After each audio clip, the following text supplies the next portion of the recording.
عزیزو، میں اپنے اس ملک میں کئی بار کئی سو کلومیٹر سفر کرتا ہوں اور اکیلے پن کا بعض اوقات احساس ہوتا ہے، لیکن جب کبھی احساس ہوتا ہے تو خداوند کے منہ کی وہ باتیں یاد آتی ہیں جن میں آپ نے فرمایا کہ میں تم سے کبھی دستبردار نہیں ہوگا اور تمہیں کبھی چھوڑوں گا نہیں، اور یہ باتیں حوصلہ بخشتی ہیں اور دلیری بخشتی ہیں۔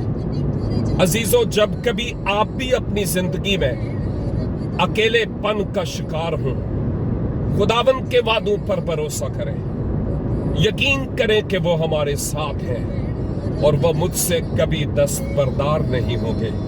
اگر آپ اس بات پر مکمل طور پر تکیہ کریں تو زندگی میں محسوس کریں گے کہ وہ ہر اتار چڑھاؤ میں میرے ساتھ ساتھ ہے۔ خداوند اس ایمان پر ہمیں قائم رہنے کا فضل عنایت فرمائے۔ God bless you.